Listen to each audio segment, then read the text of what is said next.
Alors, bonsoir à tous. On va continuer notre présentation sur le sujet des anges, l'étude de Satan plus particulièrement. Et ce soir, nous allons regarder le sujet des motifs de Satan. Qu'est-ce qui motive Satan dans sa marche?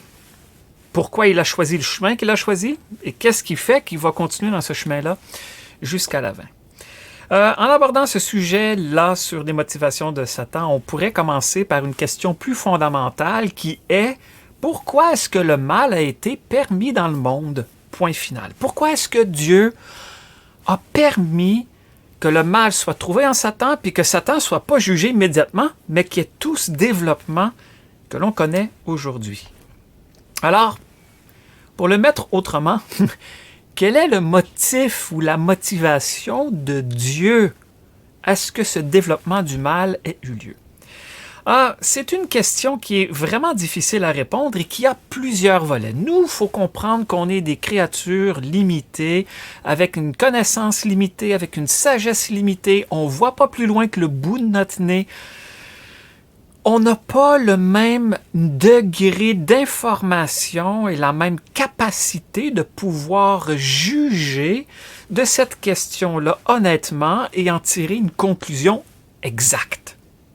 Donc, on doit immédiatement faire très attention en abordant cette question-là de quelle était la motivation de Dieu, parce que on peut discerner certains aspects de la réponse à cette question, mais de là à juger si c'était bien ou pas de le faire, on n'est absolument pas en position de le faire. À vrai dire, on va être en position de le faire, peut-être, fort probablement, lorsqu'on va être au ciel.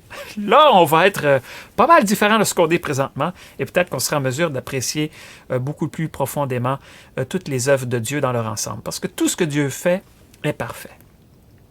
Donc Dieu, étant le Créateur tout-puissant, il aurait pu entièrement empêcher le développement du péché. Il n'y a aucune question là-dessus. Ça aurait pu être tué drette là dès le départ.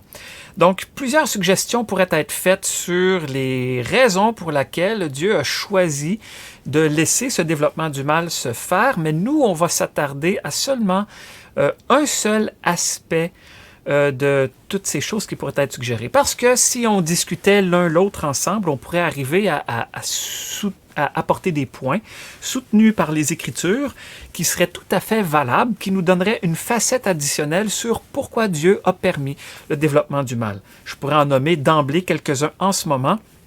Et je suis certain que la plupart d'entre vous pourriez aussi ajouter quelques suggestions qui seraient justes et dans lesquelles il y aurait du vrai dans celle-ci. Et si on arrivait à regrouper ensemble toutes ces suggestions-là, eh bien, probablement que ça serait seulement une infime fraction de ce qui a vraiment amené Dieu à faire ainsi. On n'arriverait pas, même tous ensemble, à pouvoir vraiment établir ou comprendre le pourquoi ces choses-là ont été permises. Dieu est infiniment plus grand et plus sage que nous, additionnés ensemble, toute la gang. Donc, parmi les réponses possibles, on va en choisir seulement une, justement, et puis, on l'a déjà mentionné dans des présentations précédentes, c'est que Dieu permet la mise au test expérimentale et pratique des suggestions de sa créature. La créature dit une chose, Dieu a permis, parce que la créature, elle a été créée libre de pensée, libre de choix, intelligente. Dieu a permis que ce qui est suggéré soit mis au test. On donne par exemple Job. Qu'est-ce qui s'est passé avec Job? On s'en souvient.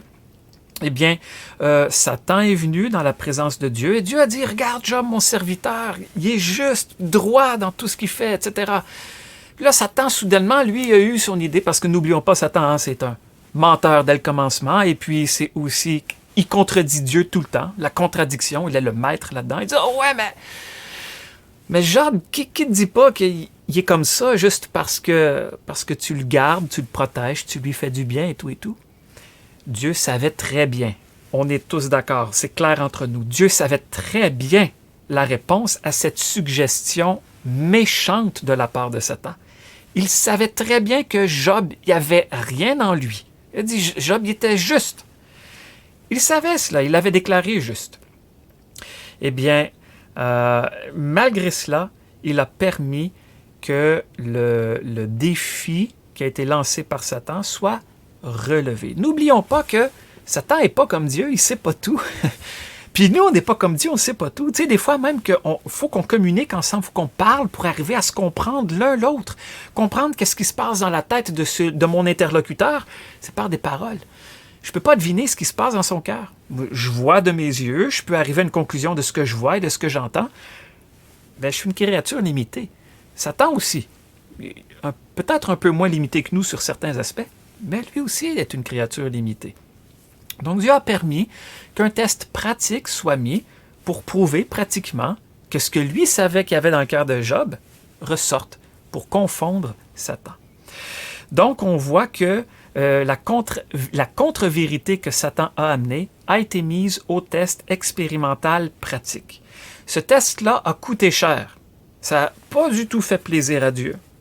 Dieu, il prend soin des siens, il les garde. On voit que c'est ce qu'il faisait avec Job. Mais le test a été mis en pratique. Mais si ça l'a coûté cher, la victoire qui en est ressortie a surpassé le prix payé. Parce que, qu'est-ce qu'il pouvait dire le diable après? Il ne pouvait plus rien dire. Il a eu la bouche fermée. Job a été trouvé juste. Bien sûr, on n'entrera pas dans les autres aspects. Comme je vous ai dit, on pourrait parler de plusieurs choses. Mais dans Job, Dieu, il savait qu'il y avait un travail à faire dans son cœur aussi. Il y a plein de choses qui se passent. C'est juste Dieu qui est capable de faire. C'est juste Dieu qui est capable de faire arriver 18 choses en même temps, 21 choses en même temps, pour le bien de ceux qui l'aiment. Puis Satan s'en rend même pas compte très souvent. Toutes choses concourent pour le bien, toutes choses travaillent ensemble pour le bien de ceux qui aiment Dieu, qui nous font toujours ressembler davantage à la personne du Seigneur Jésus. Ainsi, la victoire gagnée a grandement valu le prix payé. C'est l'invention de la méthode scientifique, mes chers amis. À date pas d'hier. La méthode scientifique, c'est de vérifier par l'expérimentation des choses qu'on observe, voir si on peut répéter, etc. C'est un peu cela qu'on voit ici, la mise en pratique. Donc, on voit ainsi que cette façon de procéder dans toutes les dispensations se trouve. Dieu fait cela. Donc, les assertions de la créature sont mises au test et puis on pourrait voir en Job une représentation de tout ce qui se passe actuellement dans la création. À la fin de tout, la créature aura été testée de toutes les manières possibles et aura prouvé son échec dans tous les cas. Nous, on dit, on peut vivre sans Dieu. Nous, on dit, je suis capable de faire ça. Nous, on a plein de prétentions puis on dit plein de choses. Mais Dieu, il dit, OK, vas-y. Puis quand on se casse le nez au bout du compte, ben, oups, c'était pas vrai. On y arrive. Donc, la mise au test du mensonge de Satan, elle aura sa fin aussi. Dieu a donc permis que l'hypothèse de Satan soit mise au test expérimental, et ce, jusqu'à sa triste fin. Donc, le point de départ du péché de Satan a été de vouloir dire qu'on peut vivre de façon indépendante de Dieu, être semblable à Dieu, s'élever au-delà de Dieu, puis qu'on a, justement, on n'a pas besoin de Dieu. Dieu a dit, il a permis que cette façon de penser, cette philosophie de Satan soit mise en action pour que lui-même constate les résultats. Nous, on ne peut pas mesurer avec quelque sagesse que ce soit, comme j'ai mentionné tantôt, ces motivations-là qui ont amené Dieu à permettre cela. On est trop limité, on n'a pas une perspective suffisante des choses pour arriver à une conclusion qui serait juste et exacte. Donc, on peut juste constater que le triste et le mauvais état du monde dans lequel on vit présentement, c'est-à-dire le système de ce monde, cette façon de choses dans laquelle on est, cette façon de penser, cette façon d'agir, sont les résultats du chemin que Satan s'est proposé lui-même dans son propre cœur de suivre et dans lequel il a entraîné aussi plusieurs anges et l'humanité entière avec lui. Le mensonge de Satan, un jour, il sera reconnu et reconnu comme tel. Et regardez bien ici c'est une chose assez extraordinaire que Dieu est en train de faire. Dieu aurait pu empêcher le développement du mensonge, mais il a plutôt permis à Satan de poursuivre son chemin jusqu'à ce qu'il arrive à sa fin. Et puis qu'il permette aussi qu'à la fin, les résultats du chemin de Satan deviennent aussi la base de la condamnation même de Satan. Quand Satan et sa théorie vont venir en jugement, et la mise en exécution de ce jugement-là, toute bouche sera fermée et tout le monde sera coupable devant Dieu. C'est écrit dans Romains 3, verset 19. Tous ceux qui auront suivi ce mensonge-là, tous ceux qui auront suivi les voies de Satan, ils vont être reconnus coupables non seulement en relation avec les idéaux de Dieu, mais aussi aux yeux même de ceux qui sont coupables à la lumière de l'échec monumental de l'entière entreprise. Donc, tous ceux qui auront suivi le mensonge de Satan, ils vont réaliser l'échec de cette façon de penser-là, de cette façon d'agir-là, de cette façon de voir-là. Et puis, face à l'échec, eux-mêmes, des créatures pleines de volonté propre, pleines d'illusions trompeuses, eux-mêmes vont être amenés à confesser et à reconnaître que tout ça, c'est un gros mensonge. Dieu est vrai, et puis ce que Satan proposait dans sa façon de vivre, indépendante de Dieu, où l'homme peut dicter, parce que nous on est des hommes, mais lui au niveau des anges c'était la même chose, l'homme peut dicter lui-même les règles du jeu et sa propre voie à suivre, puis que l'homme est juste en lui-même, puis etc. Tout ça, c'est un mensonge. Donc, c'est une chose assez extraordinaire que ces créatures-là, nous, tout comme ces anges déchus-là, ils vont arriver elles-mêmes, ces créatures pécheresses, à la conclusion que c'est faux. Donc, c'est une chose monumentale que Dieu est en train de faire. Comment est-ce qu'on peut arriver, nous, à convaincre une autre personne? Souvent, c'est dur de convaincre quelqu'un d'autre. Et puis, on le dit souvent, hein, l'expérience va te le montrer. C'est quand nous-mêmes, on fait une mauvaise expérience, puis on arrive au bout de notre idée qu'on se rend compte souvent que c'était pas une bonne idée. Mais d'autres nous l'avaient dit avant, mais on les a pas crus. C'est quand nous-mêmes, on était au bout du chemin qu'on a cru, puis qu'on s'est rendu compte que c'était pas une bonne idée. Mais c'est exactement ça qui va arriver. C'est exactement ça qui va arriver. Seule une démonstration qui ne laisse place, pas même à aucune personne, d'ouvrir la bouche pour dire « oui, mais ». C'est juste une telle expérience qui va faire en sorte que toute bouche va être fermée au bout du compte. Donc, non seulement toute bouche va être fermée, mais ils vont être tous trouvés coupables devant Dieu aussi. On trouve ça dans Romains 3, verset 19. On le voit ici, afin que tout le monde soit trouvé coupable devant Dieu. Donc, personne ne peut dire la part inouïe que cette conclusion va apporter à la félicité et à la paix et à la bénédiction de l'univers entier pendant l'éternité à venir. Regardez bien, lorsqu'on va être dans l'éternité, dans la présence de Dieu, le mensonge va avoir été révélé, va avoir été manifesté, il va avoir été déclaré tel, il va avoir été aussi jugé. Toutes les illusions des créatures déchues seront entièrement ôtées. Ils vont savoir qu'il n'y avait aucune chance dans leur chemin qu'ils ont suivi de rébellion contre Dieu.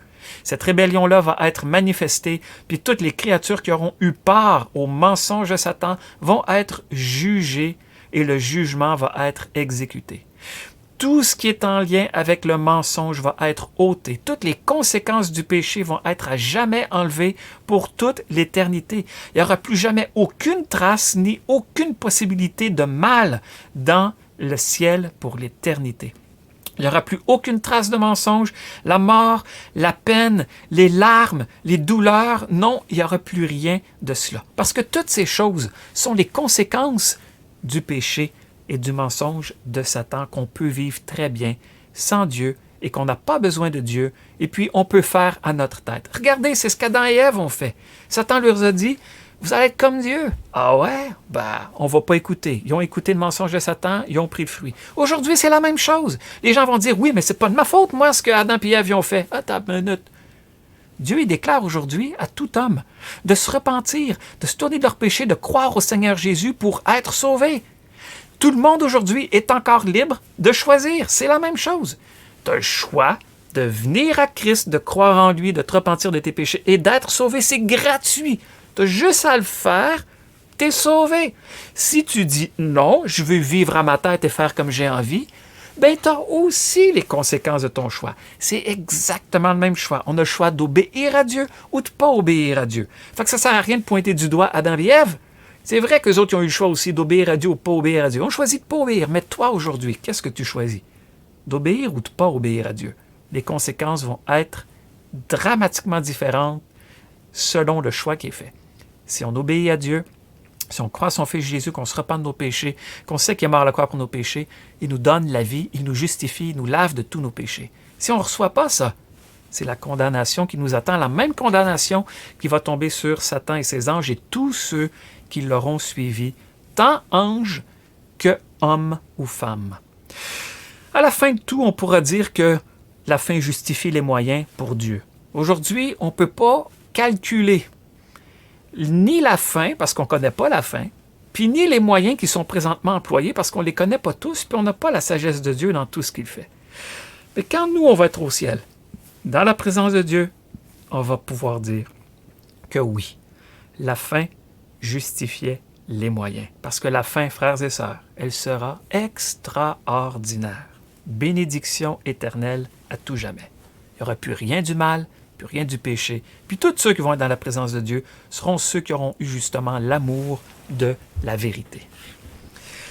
All right. La présence du péché dans le monde maintenant. On va aborder ce point-là et ensuite on va regarder au motif de Satan. La présence du péché et des souffrances dans le monde, justement, sont le résultat inévitable.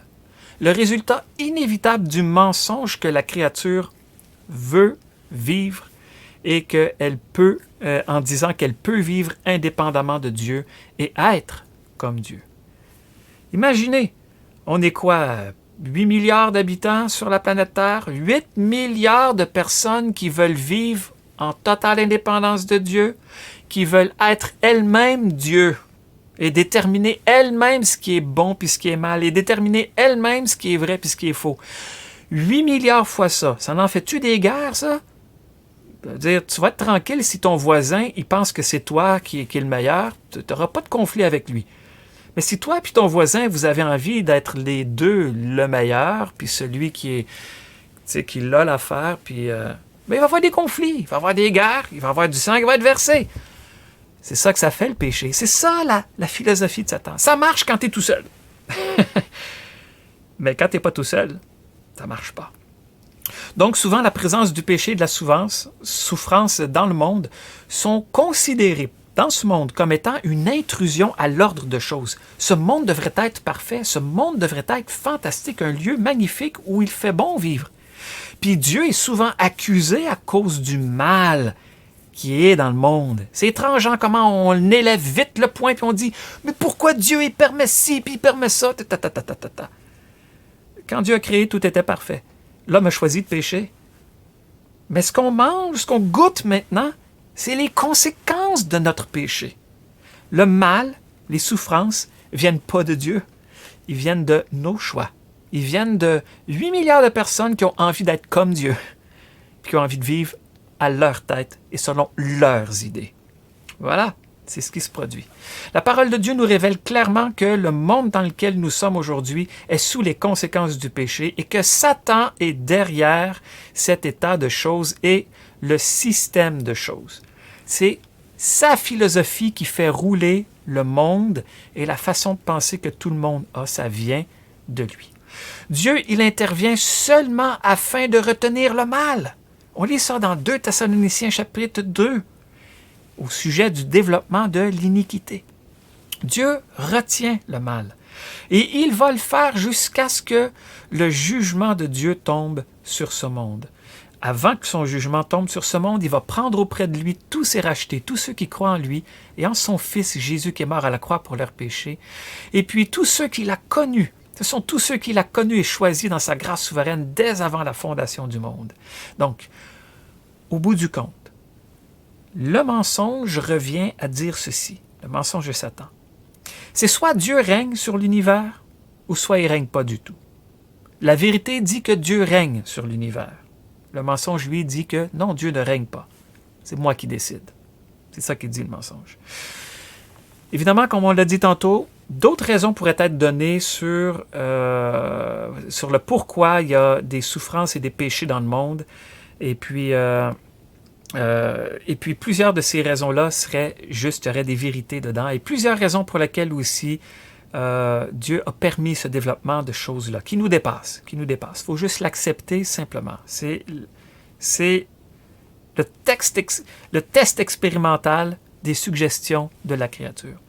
Mais une chose qui peut être certaine, c'est qu'on peut avoir confiance que Dieu demeure, malgré tout cela, en contrôle de tout. N'oublions pas que Dieu a créé des créatures libres. On n'est pas des robots. Les anges n'étaient pas des robots, puis nous, on n'est pas des robots. On est libre de choisir. Et Dieu va respecter ça.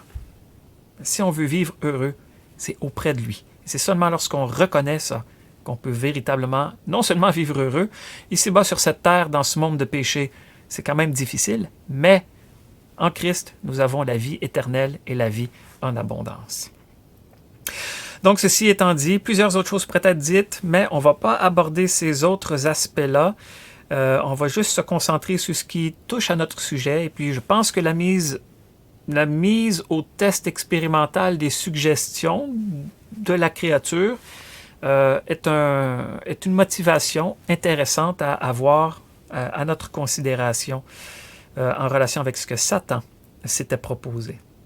Ainsi, la présence du péché et de la souffrance ne sont pas un échec de la part de Dieu, mais bien les conséquences inévitables de l'échec de la faillite du mensonge lui-même. Non, c'est ce chemin-là qu'on devrait faire. On va décider nous-mêmes. Ça amène toutes les peines et les misères dans lesquelles nous vivons aujourd'hui. Alors que si on avait simplement suivi les voies de Dieu, aucune de ces choses n'existerait. C'est les conséquences du choix de la créature. Maintenant, la question de ce soir, les motifs de Satan. Qu'est-ce qui motive Satan dans sa marche? Qu'est-ce qui l'a motivé dès le départ? On va regarder à différents volets sur cette question. OK. Premièrement, on va utiliser ce qu'on peut trouver dans la parole de Dieu qui se rapproche le plus de notre sujet pour essayer de dresser un portrait de ce qui est la motivation de Satan. Mais vous allez voir à un certain point, à force de lire des versets et des passages, ça devient assez évident. OK? Fait qu'on va commencer. Premièrement, on peut comprendre, on peut voir un peu les motifs de Satan à travers l'homme de péché qui va être manifesté dans 2 Thessaloniciens chapitre 2, où nous lisons, ces choses sont à venir, sont pour très bientôt, où nous lisons au sujet de ce personnage particulier. Des choses nous sont dites qui nous enseignent, qui nous montrent quels sont les motifs de Satan. Pourquoi? Parce que cet homme de péché, lui, il va absolument, entièrement embrasser, je ne trouve pas l'autre mot, je pense que c'est un mot acceptable, il va recevoir, embrasser complètement la philosophie de Satan. C'est pour cela aussi d'ailleurs qu'il est appelé l'homme de péché. C'est comme le point culminant de cette philosophie-là. Lui va vraiment être c'est quoi le mot en français? L'incarnation, embodiment, je dirais en anglais, mais l'incarnation de cette philosophie, de ce concept-là, ça va être lui. Donc en regardant ce personnage-là, on peut déjà trouver quelques points des motivations de Satan. Alors, on lit dans 2 Thessaloniciens 2, verset 4, que cet homme de péché, il s'oppose et s'élève contre tout ce qui est appelé Dieu ou qui est un objet de vénération, en sorte que lui-même s'assiera au temple de Dieu, se présentant lui-même comme étant Dieu. Alors, remarquons les 4 actions qui nous sont présentées ici concernant cet homme de péché. C'est une sorte de présentation en 4 points des motifs de Satan. Premièrement, il s'oppose. Il s'oppose à Dieu tout le temps pour contrecarrer ses plans et surtout son propos quant au salut de ceux qui sont perdus. Deuxièmement, on voit qu'il s'élève. Il s'élève au-dessus de Dieu. Troisièmement, on voit qu'il s'assoit dans le temple. Autrement dit, dans son ambition, il tente de s'approprier l'autorité qui n'appartient qu'à Dieu seul dans les faits. Et quatrièmement, on le voit comme se présentant lui-même comme étant Dieu. Donc, il cherchera à être adoré comme Dieu est adoré. Remarquez que les hommes déchus ont aussi ce mensonge et ces motivations en chacun d'eux. Il y aura inévitablement, comme on l'a mentionné tantôt, des conflits et des souffrances quand chacun d'entre nous, créatures déchues, êtres humains, désirons ces choses pour nous-mêmes. S'opposer, s'élever, dominer, puis être reconnu. Donc, on peut remarquer ça dans notre travail, on peut remarquer ça à l'école, on peut remarquer ça dans la politique, on peut remarquer ça partout. C'est tout le temps une question d'être plus haut, meilleur que l'autre, tout en faisant attention des fois un petit peu à l'orgueil de l'autre quand même, parce qu'on ne veut pas juste se faire des ennemis dans la vie, mais s'élever tout le temps. Maintenant, on le voit aussi dans Ésaïe. Ésaïe, les dispositions, les motivations de Satan. On a déjà vu ce verset, on va le relire simplement pour faire ressortir ce point-là. Donc, dans le passage central d'Ésaïe, dans chapitre 14, versets 12 à 14, eh bien, on lit ceci, c'est écrit, on y retrouve les 5 « je vais ». Les 5 « je vais » que Satan mentionne. Alors, on voit « je monterai aux cieux, j'élèverai mon trône, je m'assirai sur la montagne, je monterai sur les hauteurs des nues, je serai semblable au Très-Haut ». C'est l'homme de péché, on vient de voir, hein, c'est exactement les mêmes actions. Comme on disait, hein, il va représenter 100% la philosophie de Satan, c'est exactement cela qu'il est. Donc, bien que chacun a un objectif particulier dans les 5 « je vais » que Satan mentionne ici, tous convergent vers le dernier, c'est-à-dire « je serai semblable au Très-Haut ». La seule façon qu'une créature puisse tenter d'être comme Dieu, c'est en étant indépendant de Dieu. Je décide ce que je veux, je fais ce que je veux, je n'ai pas besoin de Dieu pour vivre, je n'ai pas besoin de personne d'autre pour vivre. Je suis indépendant. Je veux être comme Dieu. Dieu ne dépend pas de personne pour vivre. Dieu a toujours été, Dieu a tout créé, il n'a pas besoin de rien. Il est 100% cet être indépendant, si vous voulez. Il ne dépend pas de personne, ni de quoi que ce soit, ni de rien d'autre. Nous, on est des créatures. On dépend de Dieu. Si je vis aujourd'hui, c'est parce qu'il le permet encore. Donc, c'est ça ici, l'idée. Si on choisit un chemin d'indépendance, alors, dès le point de départ, la créature doit se séparer entièrement du Créateur et vivre une vie loin de lui tout le temps. Elle doit rejeter Dieu. C'est la philosophie qui doit être suivie. Et ensuite, l'autre conséquence de cela, c'est qu'il faut être engagé entièrement dans un chemin que nous-mêmes, on aura déterminé pour soi-même, et puis demeurer dans ce chemin-là jusqu'à la fin. Parce qu'on n'a pas besoin de Dieu, puis on ne veut pas de Dieu. Alors, c'est ça toute la philosophie. C'est ce que Satan a fait aussi. Il s'est déterminé un chemin, une façon de faire, une ligne de pensée, et il marche dans celle-ci jusqu'à la fin. Et puis, remarquons les hommes de ce monde. C'est la même chose. Sauf si par la grâce de Dieu, le salut entre dans leur vie. Ils se rendent compte que ce chemin qu'ils suivaient, qu'ils s'étaient proposé, qu'ils pensaient être bon, indépendant de Dieu, je fais ce que je veux, moi, dans la vie, je décide de tout, c'est un chemin qui mène à la mort et à la perdition. Il faut se détourner de cela et c'est seulement par le Seigneur Jésus qu'on peut sortir d'un tel chemin. Alors, dans un tel chemin, une créature déchue qui suit ce chemin-là, il y aura simplement quelque chose qui va être importante, ça va être de s'opposer à Dieu puis de recevoir la gloire pour soi. Parce que la gloire, elle revient à Dieu seul. Mais si je veux la gloire pour moi, je vais devoir m'opposer, sans même le vouloir, à Dieu. La parole de Dieu déclare clairement que c'était l'orgueil qui était à la base de ça dans Satan lorsque lui a pris ce chemin-là. C'était l'estime de soi. Il avait vu sa propre beauté, pour ainsi dire. Dans Ézéchiel 28, 17, on lit « Ton cœur s'est élevé pour ta beauté ». Ça, c'est l'orgueil, ça. Il avait les yeux pour lui. Tu as corrompu ta sagesse à cause de ta splendeur. Et puis dans Timothée, on lit, on l'a vu aussi le passage dernièrement, qu'il ne soit pas nouvellement converti de peur qu'étant enflé d'orgueil, il ne tombe dans la faute du diable. Le mot faute du diable, c'est vraiment ce qui condamne le diable. La faute, c'est ce qui le... Oui, quand on dit c'est de ta faute, c'est la chose qui condamne. Donc ce qui le condamne, c'est quoi? C'est l'orgueil. Donc la parole de Dieu est claire là-dessus. C'est son orgueil qui l'a amené à ces choses-là. C'est ce qui était à la base même fondamentale de sa motivation.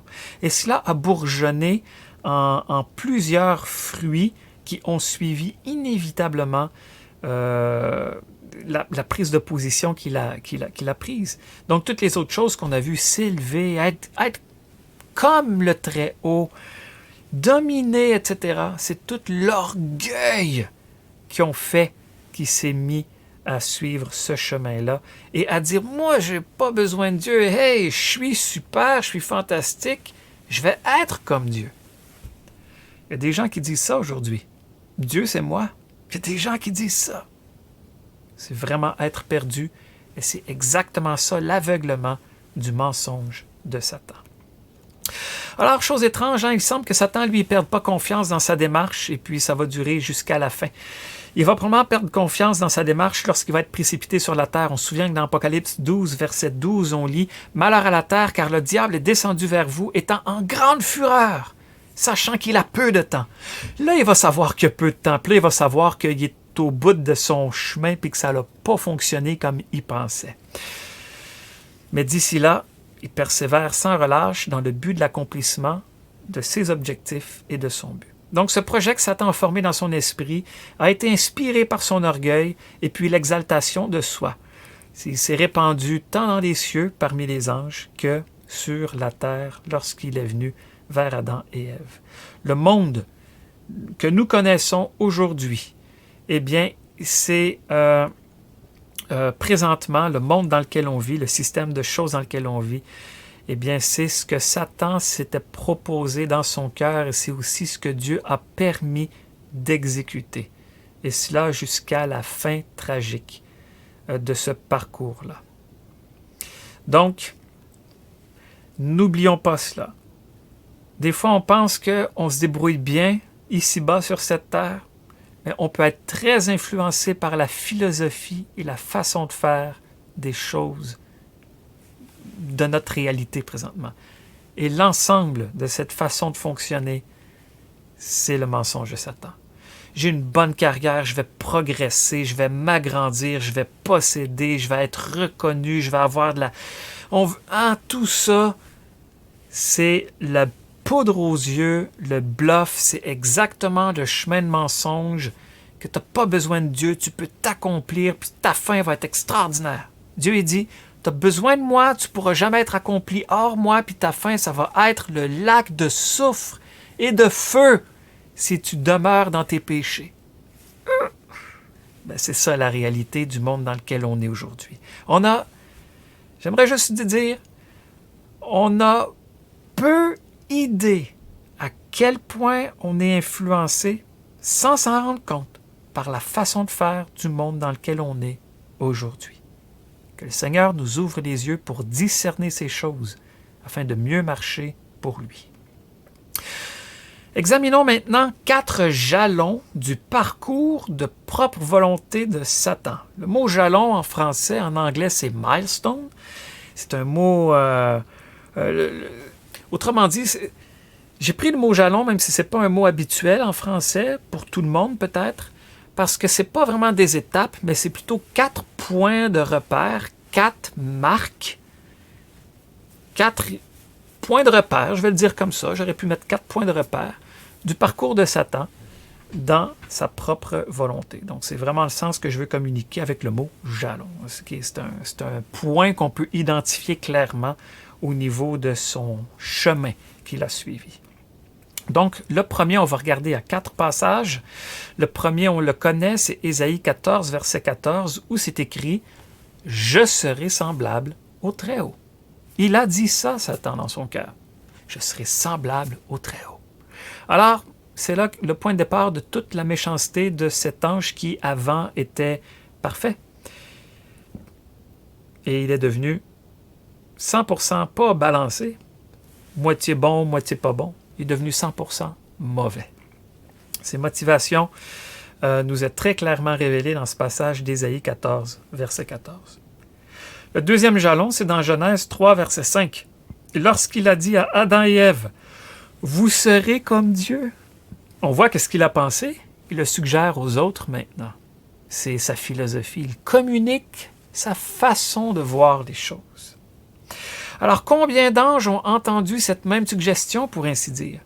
On a la suggestion dans Apocalypse 12, 12, qu'il a entraîné avec lui le tiers des étoiles dans le ciel. La queue du dragon qui a entraîné le tiers des étoiles. Est-ce possible qu'il a entraîné le tiers des anges avec lui dans cette suggestion maléfique? C'est possible que ce soit le cas. Donc son conseil a été reçu aussi, malheureusement, de la part d'Adam et Ève, et il a été mis en action. Et comme Adam était le chef de la race humaine, eh bien, malheureusement, nous vivons, nous aussi, sous les conséquences de son choix. Et tous ceux qui sont nés de lui ont hérité, comme notre bagage génétique, ce bagage spirituel aussi. Et malheureusement, nous vivons sous les mêmes conséquences. Ce que Dieu avait dit était vrai. Car le jour où tu en mangeras, tu mourras certainement. Et la parole ne peut jamais manquer de s'accomplir, et tout ce que Dieu dit va s'accomplir. Immédiatement, Adam est mort spirituellement. Et un petit moment après, il est mort aussi physiquement. Et on connaît les conséquences de cela jusqu'à aujourd'hui. Toute personne qui naît naturellement dans ce monde n'a pas de relation avec Dieu. Il est mort spirituellement. Il peut entrer en relation avec Dieu seulement par la nouvelle naissance, en croyant en Jésus-Christ comme le Sauveur du monde. Lui seul est le chemin, la vérité et la vie, et par lui seul nous pouvons entrer dans la présence de Dieu. Donc les conséquences sérieuses du péché d'Adam, elles sont la mort spirituelle. Et puis ça veut dire que notre âme est séparée de Dieu dès la naissance. Donc c'était l'état de nos premiers parents, et c'est devenu notre héritage, puis tout être humain a part à cet triste héritage aussi, jusqu'à ce qu'il soit racheté par la grâce infinie de Dieu. Ils ont part, tous les êtres humains sur la terre, aux œuvres infructueuses du diable. Et à cet esprit satanique qui influence les peuples et les nations et les individus à vivre une vie indépendante et loin de Dieu. On n'a pas besoin de Dieu. Alors, si quelqu'un, d'entre les hommes, d'entre les femmes, désire être en bonne relation avec Dieu, il doit premièrement non seulement vouloir être obéissant à Dieu, de façon générale, mais il doit obéir à l'évangile du salut. Il y a plusieurs versets qui parlent de cela. J'ai écrit des références à l'écran. Actes 5, 32, Romains 2, verset 8, 2 Thessaloniciens, chapitre 1, verset 8, Hébreux 5, verset 9 et 1 Pierre 4, 17. On trouve plusieurs expressions telles que « à ceux qui lui obéissent », et puis ceux qui désobéissent à la vérité, on voit qu'il y a des conséquences. Ceux qui obéissent à l'iniquité, on voit qu'il y a des conséquences. C'est la colère et l'indignation. On voit aussi que les flammes de feu attendent ceux qui n'obéissent pas à l'évangile de notre Seigneur Jésus-Christ. Mais pour tous ceux qui obéissent, eh bien, le Seigneur est devenu l'auteur du salut éternel. Et puis, il y aura aussi une fin glorieuse pour tous ceux qui obéissent à l'évangile de Dieu. Mais ceux qui n'obéissent pas à l'évangile, ce sera une fin terrible, un jugement terrible, certain qui va arriver. Donc, le moyen par lequel Dieu a pourvu est parfait et donne à toute personne qui croit un salut plein et complet. C'est parfait au-delà de toute mesure. À aucun moment donné, dans l'éternité, Dieu va dire « Oups, j'ai oublié un détail. Ouah, ben là, ça ne fait plus mon affaire. » L'œuvre de Christ à la croix, elle est non seulement suffisante, mais elle est la seule chose que Dieu va accepter éternellement. Il a déjà accepté d'ailleurs. C'est pour ça que ceux qui croient aujourd'hui en Christ ont la vie éternelle maintenant. Donc, en croyant en Christ, il y a paix avec Dieu. Il y a pardon, régénération, le don de vie éternelle, l'imputation de la justice, c'est-à-dire que Dieu nous déclare juste comme son propre Fils Jésus-Christ. Donc, c'est une déclaration de justice morale devant lui. Et puis, on est justifié, c'est-à-dire qu'on est aussi déclaré juste devant Dieu. Donc, Dieu nous rend moralement justes et il nous déclare juste devant lui. Donc, il y a aussi une parole de promesse que bientôt, le juste qui croit dans le Seigneur Jésus va bientôt expérimenter une parfaite conformité avec le Fils de Dieu dans la gloire. C'est-à-dire qu'on va être parfait comme lui est semblable à lui en toutes choses. Donc le mensonge de Satan, que vous serez comme Dieu, est une affreuse tromperie. Et puis, l'offre de grâce de Dieu, elle, de l'autre côté, est l'assurance finale d'une communion parfaite et permanente avec Dieu pour l'éternité et d'une correspondance parfaite aussi avec le Fils de Dieu. Et c'est ce qu'il nous faut. Et puis, dans nos cœurs, c'est ça qu'on désire. Le mensonge devient alors, au plus haut degré, le contraire absolu, l'antipode de la vérité. Donc le mensonge de Satan se termine dans la ruine éternelle, mais la vérité de Dieu amène à la félicité éternelle dans une position juste devant Dieu pour celui qui se repose entièrement en Christ.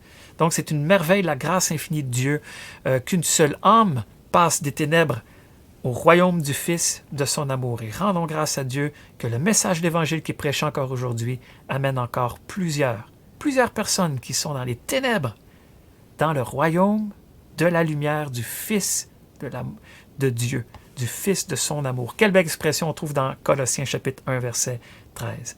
Alors combien tragique aussi est la vie présente de ceux qui marchent dans le mensonge et puis qui sont, et leur destinée aussi. Quelle fin terrible. Naître dans un tel état et terminer dans un tel état, c'est la pire des choses. Il nous faut le salut de Dieu, et c'est seulement par Jésus-Christ qu'on trouve ce salut. Donc, si on n'a pas le Fils de Dieu, on aura part. Ceux qui n'ont pas le Fils de Dieu vont avoir part à cette même condamnation, à ce même jugement qui va tomber sur Satan et ses anges. Le lac de feu et de soufre a été créé pour Satan et ses anges. Mais tous ceux qui vont suivre Satan vont se retrouver aussi au même endroit. Ainsi, l'idée de devenir comme Dieu est simplement et de vivre une vie indépendante de Dieu.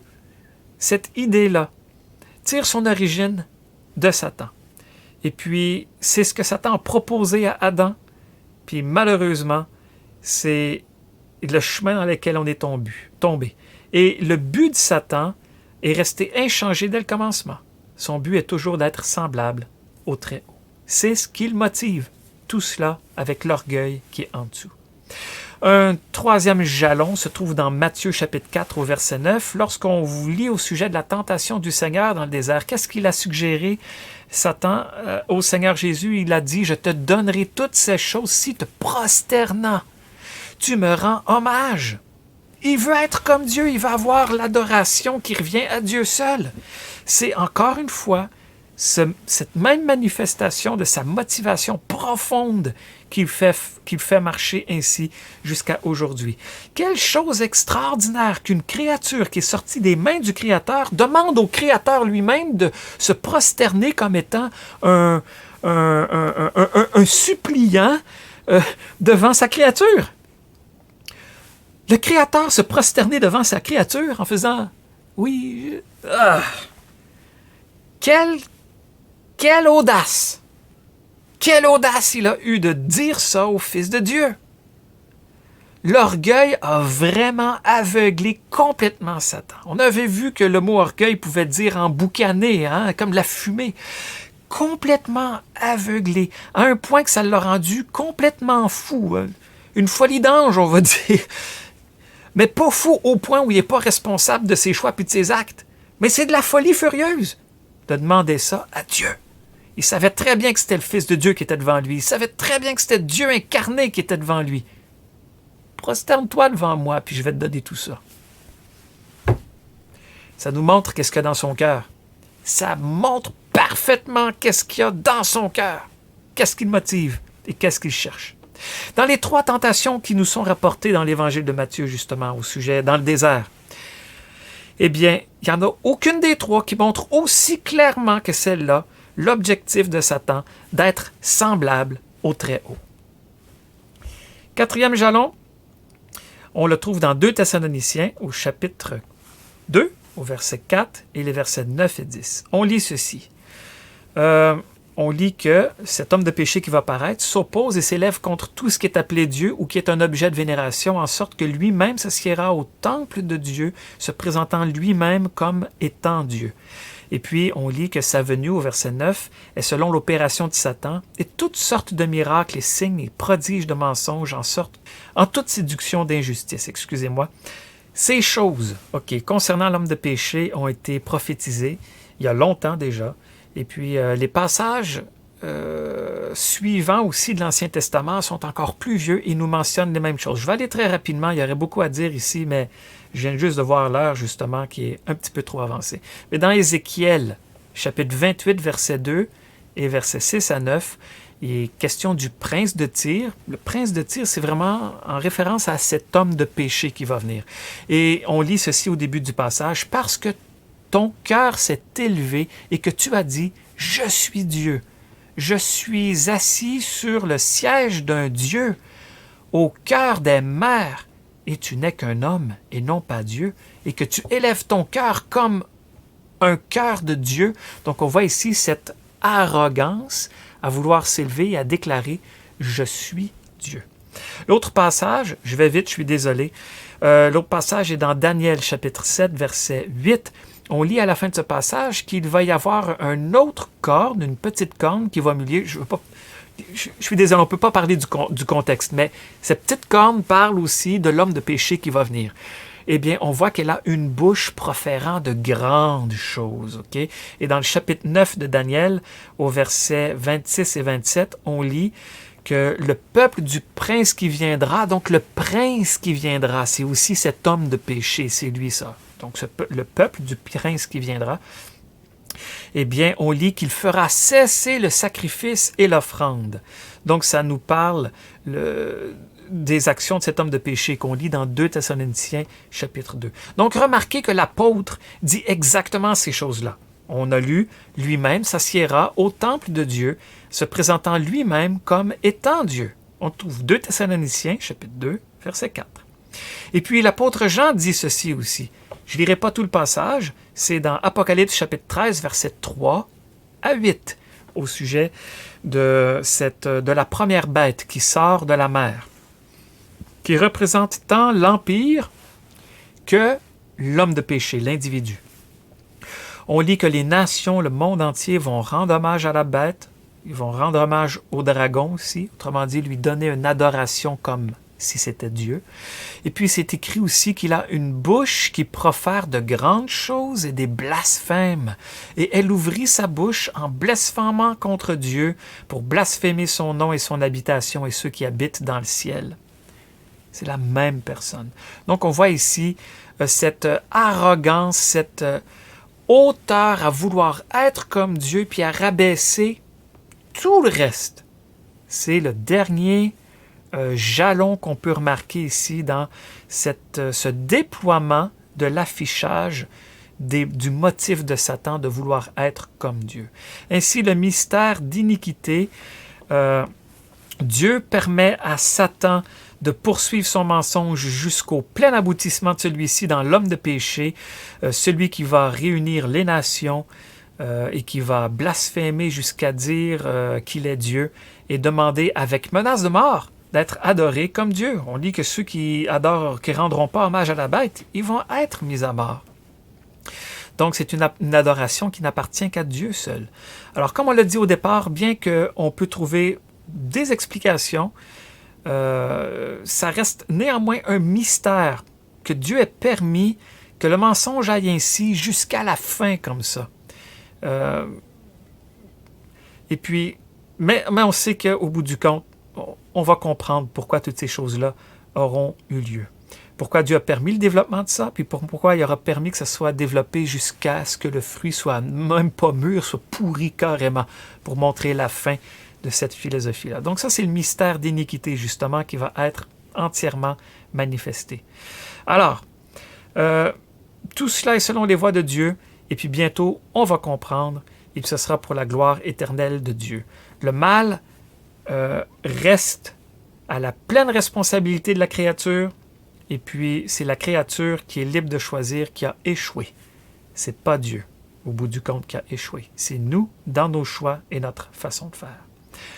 On va presque terminer en faisant une analyse finale, très rapide, encore une fois, des motivations de Satan. Et on peut la découper en 3 points principaux, cette motivation de Satan. On l'a déjà mentionné, premièrement, ce qui compose sa motivation à la base, c'est l'orgueil. Comme on l'a déjà mentionné, c'est l'occupation de sa propre personne qui l'a amené à une prise de position et à une philosophie de vie qui est complètement opposée à Dieu et à vouloir devenir lui-même semblable au Très-Haut. Il est devenu dans toutes ses voies opposé à Dieu et sa sagesse est devenue entièrement mauvaise et folie. Un deuxième point, donc on a l'orgueil. Le deuxième, c'est l'envie.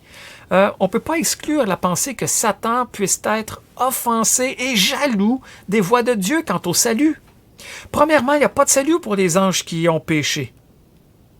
Deuxièmement, ceux qui sont sauvés par la pure grâce de Dieu, la pure souveraine grâce de Dieu, et puis qui étaient aussi des victimes de Satan, ils sont non seulement arrachés des mains de Satan, mais ils sont élevés à une hauteur de gloire et à une position avec Christ au-dessus des anges. Autrement dit, ceux que Dieu rachète aujourd'hui vont avoir une gloire extraordinaire dans les cieux.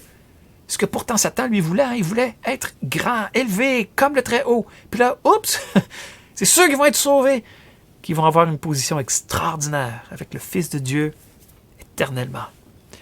Donc, si une telle envie existe en Satan, eh bien, il n'y a pas de doute que cette envie-là, elle contribue extraordinairement à le motiver, à poursuivre davantage sa motivation orgueilleuse et puis à accomplir ses actes d'opposition envers les œuvres de Dieu.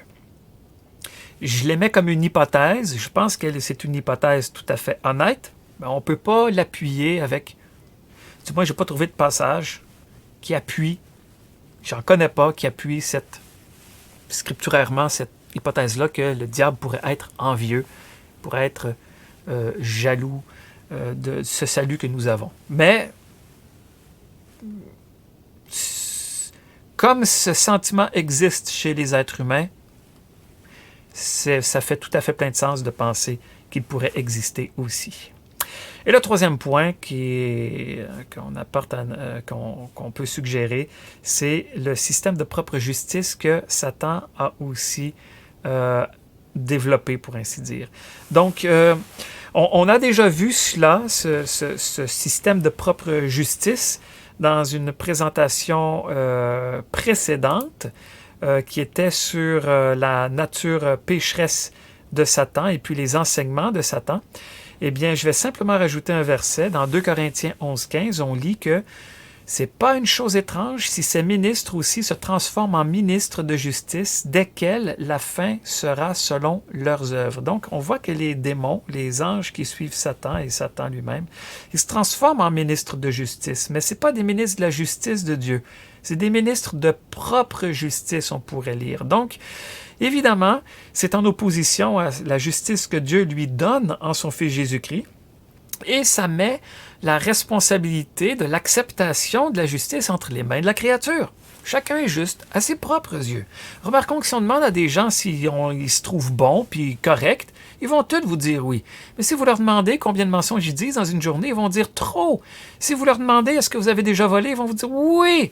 Si vous leur demandez avez-vous déjà eu des mauvaises pensées, des convoitises, ils vont être obligés d'avouer que oui. Mais néanmoins, tout le monde est juste à ses propres yeux. Donc, c'est exactement ça le système de propre justice de Satan. La nature est bonne en elle-même. L'homme naturel, la créature. C'est ça le concept. Et puis, s'il faut affiner ou purifier certaines choses, eh bien, on a certains processus. On invente une fausse religion qui permet un purgatoire, puis toutes sortes de trucs, ou un système de réincarnation, ou un système de comparaison. Je suis meilleur que mon voisin. Ouais, c'est pas si pire, ça. On trouve toutes sortes de moyens tout le temps pour se trouver plus juste que les autres. Et puis, on est correct au bout du compte. Mais malheureusement, pour ceux qui suivent cette philosophie-là, Dieu déclare que tous ont péché et n'atteignent pas à la gloire de Dieu, et que quiconque gardera toute la loi et faillira en un seul point est coupable sur tous. T'as déjà menti? Fini, mon ami. Est-ce que tu as aimé Dieu de tout ton cœur, de toute ton âme, de toute ta force, de toute ta volonté? Est-ce que tu l'as servi, lui seul? Est-ce que tu as aimé ton prochain comme toi-même? Non, t'es cuit. T'as-tu honoré tes parents tout le temps, toute ta vie depuis que t'es né? Non, tant pis pour toi. As-tu déjà convoité une femme? Oui, t'es faite. As-tu déjà commis l'adultère, eu des relations sexuelles hors du mariage? T'as-tu déjà fait... T'es cuit, n'importe lequel, que ça semble gros ou petit à tes yeux comme péché, t'es cuit. Un seul péché nous amène la condamnation. On n'atteint pas à la justice de Dieu, on n'atteint pas à sa gloire. Remarquons que ce système de propre justice est bien ancré dans le monde d'aujourd'hui. C'est comme ça que tout le monde pense.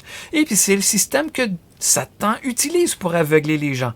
C'est ce qu'on lit dans 2 Corinthiens 4.4. Le Dieu de ce siècle a aveuglé les pensées des incrédules pour que la lumière de l'Évangile, la gloire du Christ, qui est l'image de Dieu, ne resplendit pas pour eux.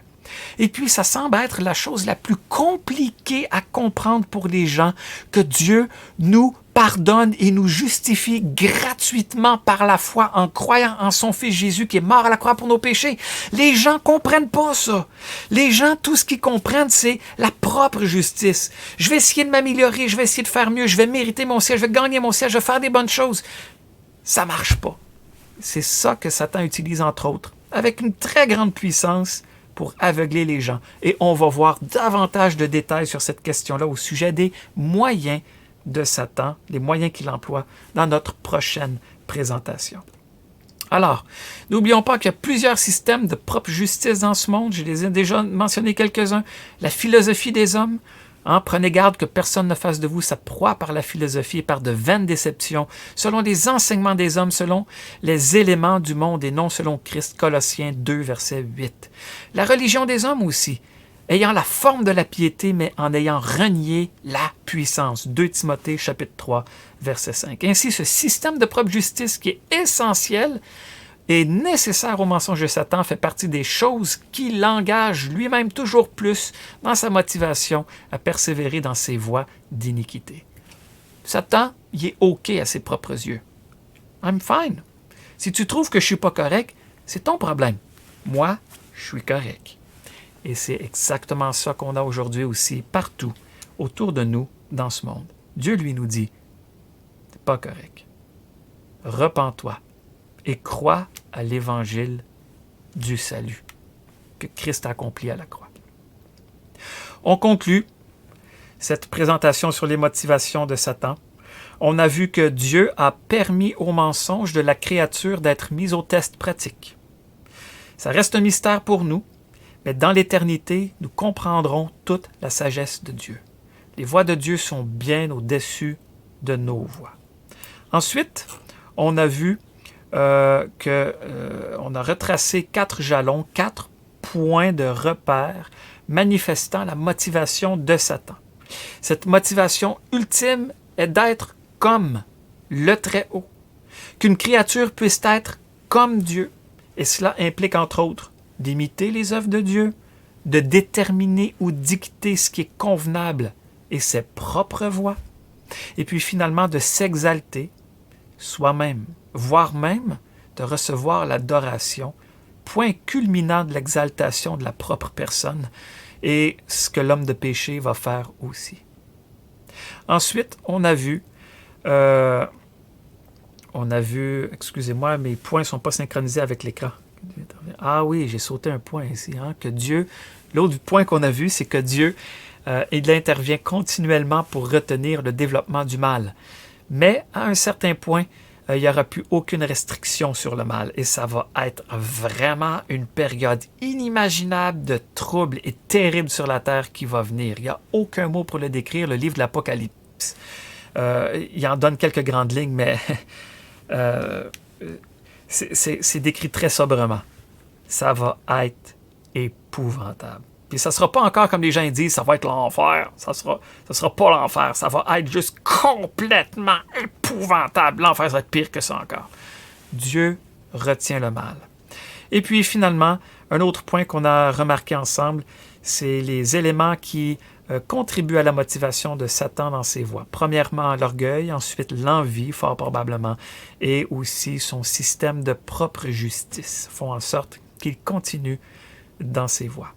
Alors que cela nous ouvre les yeux sur la véritable nature du péché, du mensonge qui aveugle et est à la base même de ce monde qui gît dans le méchant.